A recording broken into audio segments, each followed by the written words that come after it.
Hello friends, hope you are doing well.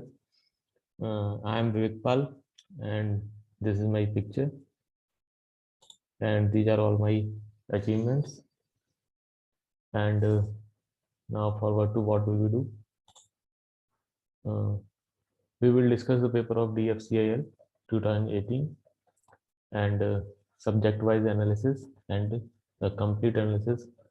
What topic is being asked the most and which was the least, and about the solution of the paper. Okay, now this is the paper. These are all the subjects are being asked in the exam. SOM, structure, FM, soil survey, and all. Okay. Now, first of all, we will discuss the questions of SOM.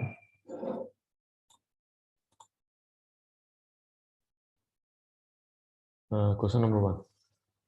The tensile stress at a point across two mutual perpendicular planes are 150 Newton per mm square and 75 Newton per mm square. What is the normal stress on the plane inclined at 35 degree to the axis of the minor stress? Okay, simple सा question है, पर इस question में कुछ errors हैं, जैसे कि ये सिग्मा 1 दे रखा है, मतलब 150 न्यूटन पर एम स्क्वायर, 75 न्यूटन पर एम स्क्वायर, इसे हम सिग्मा 1 मान लेते हैं, इसे सिग्मा 2 मान लेते हैं, बट टाउ के बारे में हमें कुछ भी नहीं बताया है, इसमें इंफॉर्मेशन नहीं है। अगर इस क्वेश्चन में अगर ऐसे कह देता कि ये दोनों प्रिंसिपल स्ट्रेस हैं तो हम टाउ 0 मान लेते हैं, पर हमें एज्यूम करके चलना पड़ेगा कि टाउ 0 दे रखा है। ठीक है। और दूसरी चीज, what is the normal stress on the plane inclined at 35 degree to the minor stress. इस क्वेश्चन में ये माइनर स्ट्रेस दे रखा है, इसकी जगह मेजर स्ट्रेस होना चाहिए, तभी जाके आंसर मैच कर रहा है। ठीक है, लेकिन हम लोग जैसा क्वेश्चन में दे रखा है माइनर स्ट्रेस, उसी के अकॉर्डिंग आंसर निकालते हैं, देखें क्या आता है। ओके। करने की दो अप्रोचेज हैं, एक तो ये न्यूमेरिकल मेथड होता है इक्वेशन के बेसिस पे, और दूसरा मेथड मोर सर्कल की अप्रोच। ठीक है, वन बाई वन हम डिस्कस करते हैं दोनों को। ये इक्वेशन तो याद ही होगी, सिंपल इक्वेशन है, हर कोई याद करके चलता है जी। Sigma n equal to sigma 1 plus sigma 2/2 plus ये वाला term plus this one. Okay, sigma 1 दे रखा है, सिग्मा 2 दे रखा है, और टाउ तो मैंने बता ही दिया, हम लोगों ने 0 एज्यूम कर लिया है। ठीक है, कोई इन्फॉर्मेशन नहीं दे रखी उसके बारे में। ओके, तो ये वैल्यूज पुट करनी है, सिग्मा 1 की वैल्यू हो जाएगी 150, सिग्मा 2 की वैल्यू हो जाएगी 75, ऐसे ही। और हाँ, यहाँ थीटा की एक बात बताता हूँ, थीटा इसमें दे रखा है माइनर स्ट्रेसिस से दे रखा है, मतलब कि थीटा जो इक्वेशन में यूज होता है वो मेजर से होता है, तो माइनर से कितना हो जाएगा अंदर 90 माइनस 35। ओके,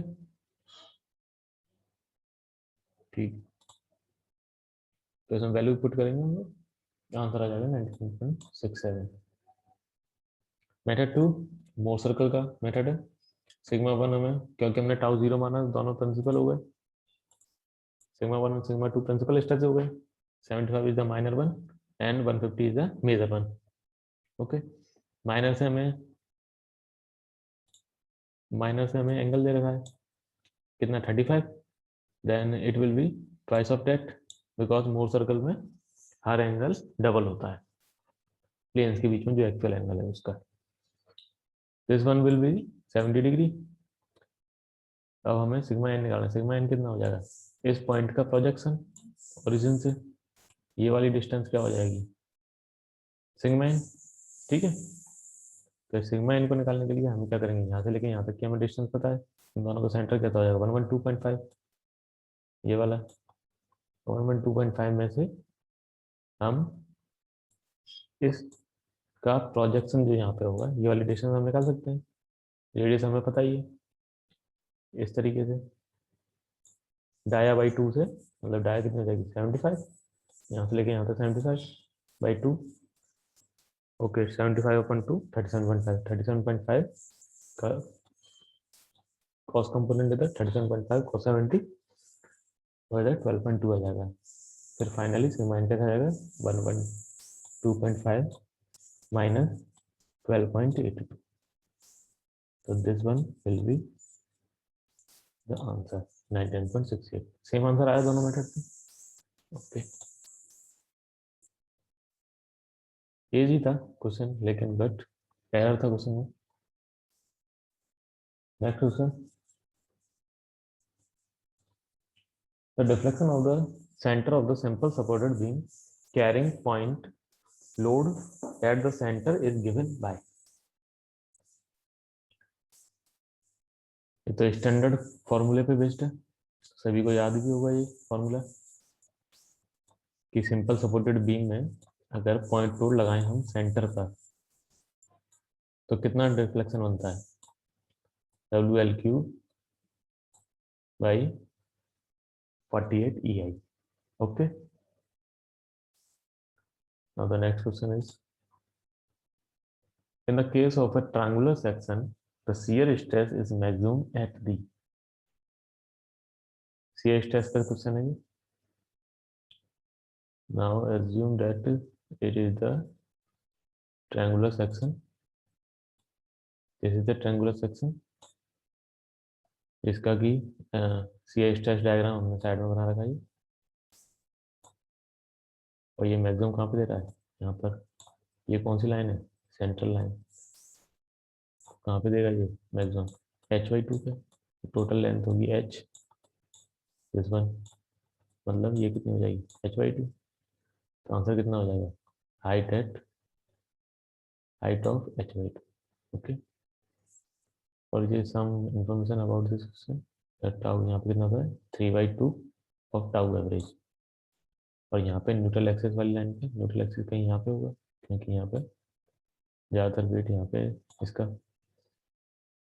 तो tau equals to 4/3 tau average at neutral axis. Tau average कैसे निकालते हैं, V upon the area of the section. Okay,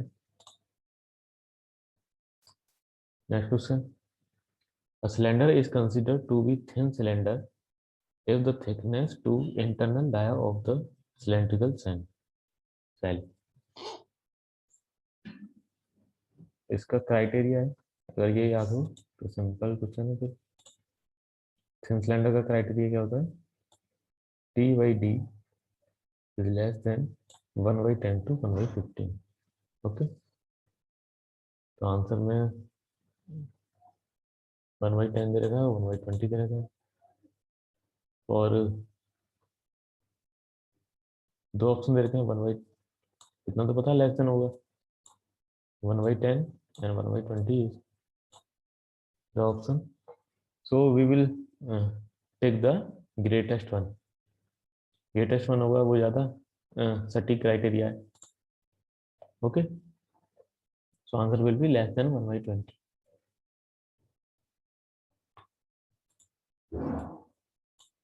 okay, a rectangular steel bar which is of 2.8 meter long and 15 mm thick is subjected to an axial tensile load of the 40 kilonewton।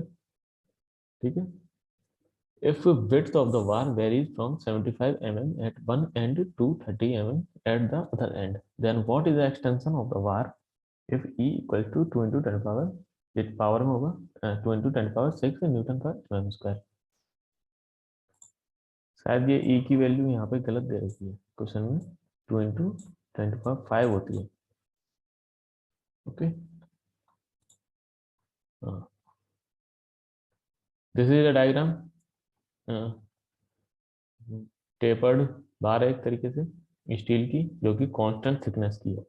एक जगह 30 mm की इसकी thickness है और दूसरी जगह 75 mm की इसकी विड्थ है, और थिकनेस 15 mm की दे रखी है, एंड लोड कितना है 40 किलोमीटर, इधर भी 40 किलोमीटर का लोड है। डेल्टा कितना हुआ इसमें, एक तो इसका स्टैंडर्ड फार्मूला है PL log natural log B/A upon B - A two T into E। Okay, values put करेंगे, बस एक ध्यान रखेंगे यूनिट्स का। ठीक है, तो उससे आंसर करेक्ट आएगा अपना। और मैंने यहाँ पे वैल्यू 2 × 10⁵ यूज करी है और देखो ऑप्शन मैच कर रहा है 0.76 0.76 निकल लेगा 2 × 10⁵ रखने से। ओके, तो क्वेश्चन में थोड़ा सा एरर था इसमें। और इस फॉर्मूले का derivation, this is the derivation of the this formula. Simply एक dx स्ट्रिप माननी है हमें, then pdx thickness pdx upon area AE PL upon AE formula होता है, उसके बेसिस पे pdx upon area of cross section. Area of cross section क्या हो जाएगा, ये वाली लेंथ, ठीक है, एक सेकेंड, हाँ ये वाली लेंथ, ये वाली लेंथ कितनी होगी, ये मैंने यहाँ पे फॉर्मुलेट कर रखी है, a प्लस किस रेट से बढ़ रहा है ये, b minus A upon L is the rate by which this width is increasing into what is the distance up to here, a plus b minus a on l into x। Okay, cross section का area कितना हो जाएगा, this width into the thickness, तो this into thickness। Okay, ये होता ही है pl into ae वाले फॉर्मूले से, ठीक है। Now we will integrate this formula, this expression here we created, now integrate from 0 to l। Okay, now इसे इंटीग्रेट कर लेंगे, ये फॉर्मूला आ जाएगा सिंपल से P L on P minus A T into. Okay,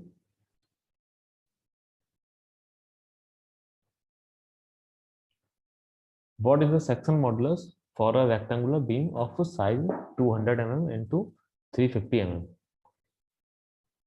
section modulus निकालना है, rectangular beam पे दे रखा है, बीम का सेक्शन दे रखा है 200 mm 350 mm। सिंपल क्वेश्चन है, सभी को याद भी रहता है, B D square by 6। Okay, कुछ नहीं करना है इसमें, B D square by 6 formula होता है, वैल्यूज पुट करनी है, बी दे रखा है 200, डी दे रखा है 350 square upon 6। Okay, now move on to next question।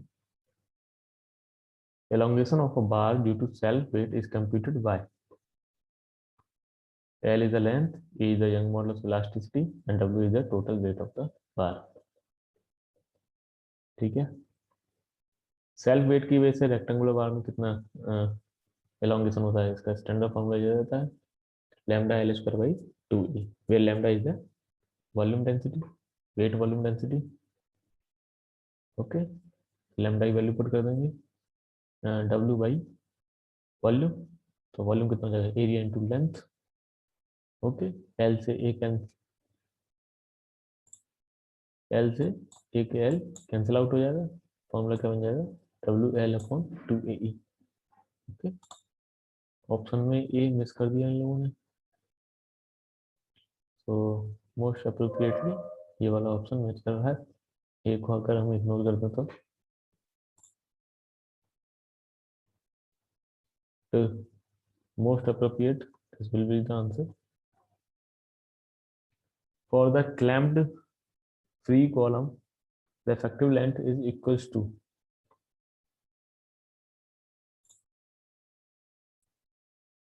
Simple question है ये भी, एंड्स कंडीशन दे रखी है इसमें, हमें सिर्फ इफेक्टिव लेंथ बतानी है कितनी होगी, एक तो फ्री एंड है और दूसरा वाला फिक्स एंड है, तो एल इफेक्टिव क्या होता है इसके लिए 2L होता है, याद ही होगा। ओके, तो आंसर क्या हो जाएगा twice the actual length. Next question, the strain energy stored in a body with sudden load application, the maximum stress induced is twice the stress induced when। okay, these are the options। मैंने इसीलिए यहाँ पे दोनों conditions के chart बना दिया, suddenly applied load and gradually applied load, what is the relation between stresses and what is the relation between deformations। Stress will be the twice of that gradually applied load and suddenly applied load, and deformation are also twice of that. तो answer क्या हो जाएगा? क्या पूछा है? The maximum stress induced is twice. Maximum stress twice है इसमें. किसकी ट्वाइस होगी? किसकी होगी? The same load is applied gradually. ठीक है, यहाँ पर दे ही रखा है मैंने. Same load applied gradually, then stress will be twice. Okay, twice. When does the contraflexure point occur on a beam? Contraflexure point कब occur करता है बीम पे? तो ये तो डेफिनेशन बेस्ड क्वेश्चन है. कॉन्ट्राफ्लेक्चर पॉइंट कौन सा होता है? जहाँ पे कि बेंडिंग मोमेंट अपना साइन चेंज करता है. तो सिंपल से सेकंड ऑप्शन में यही दे रखा है. Then second will be the correct answer. In a simple stress strain test, the volumetric strain is equals to dash strain. Okay, the relation बताना है हमें वॉल्यूमेट्रिक स्ट्रेन और लीनियर और सीयर. दो ऑप्शन दे रखे हैं. ठीक है, देखते हैं. Volumetric strain equals to X I X, X I Y and X I Z होता है. ठीक है, और अगर तीनों डायरेक्शन आइडेंटिकल होगी तो it will be 3 times of the linear strain in any direction. Okay, on the basis of this, second option will be the correct one. 3 times the linear strain. Okay, और note point की बात है इसमें. कभी कभी conceptual में पूछा जाता है. This expression is based on the volume conservation, so it will be valid for in elastic and elastic conditions. Okay,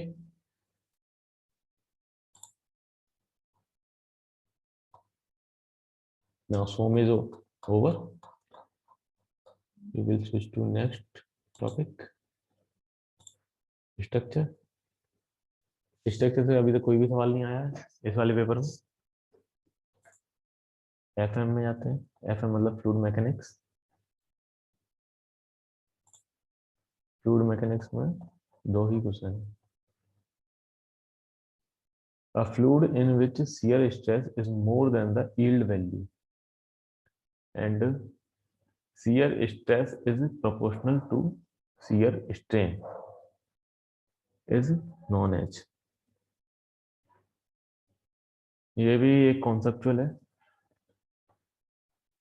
shear stress किस में प्रोपोर्शनल होता है? shear strain के.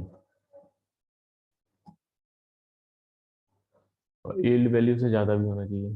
तो ये नहीं, इसमें तो yield होता ही नहीं है न्यूटन में. नॉन न्यूटन भी नहीं हो सकता. आइडियल फ्लूइड में आइडियल फ्लूइड तो होगा ही नहीं. तो आंसर क्या हो गया इसका? Ideal plastic. प्लास्टिक में प्रोपोर्शनल रहता है. ठीक है, और प्लास्टिक फ्लूइड में यील्ड भी होती है. जैसे कि बिंगम प्लास्टिक में हम लोगों ने डायग्राम में देखा होगा. ऐसे करके होता है ना, यहाँ से जाता है बिंगम प्लास्टिक. उसी के बेसिस पे fourth is the correct answer.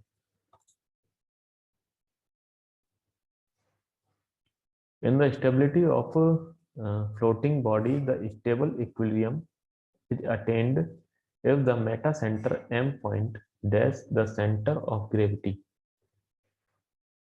ठीक है, हमें कंडीशन बतानी है. सिंपल सा क्वेश्चन है, सभी को याद भी होगा. ये मेटा सेंटर में और जी पॉइंट में ग्रेविटी वाला जो पॉइंट होता है उसमें क्या रिलेशन होता है? ऊपर होगा, नीचे होगा, स्टेबल इक्विलिब्रियम में. ये इस कंडीशन के हिसाब से मैंने एक चार्ट ड्रॉ कर रखा है यहाँ पे. ठीक है, it is a diagram of analysis. इसमें